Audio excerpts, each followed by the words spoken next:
The Great Smoky Mountains National Park will reopen to visitors Saturday, May 9th. The national park has been closed since March 24th to fight the spread of coronavirus. The park is not opening everything at once, and 10 News reporter Jim Matheny joins us to explain how it will open in phases.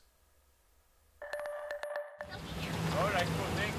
People are anxious to get back into the park for hiking and to experience what is left of spring this year. The Great Smoky Mountains announced when it will take down the roadblocks, May 9th.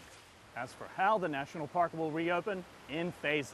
For this first phase, which we expect to last about 2 weeks, we are going to have our main roads reopened. So that will include Newfound Gap Road, Little River Road, Cades Cove, places where we feel like people will get in, experience some of the views in spring, and be able to access many of the hiking trails.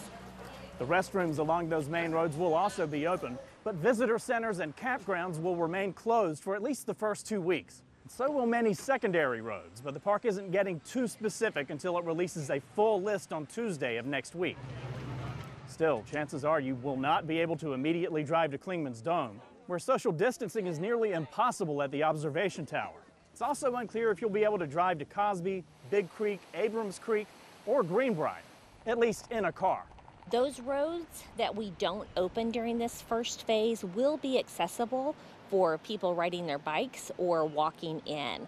While the main campgrounds will be closed, backcountry campsites will be open with a limit of 10 people per site. And if after a couple of weeks things are going well, the park hopes to move to that next phase, reopening visitor centers with some safety measures like plexiglass shields.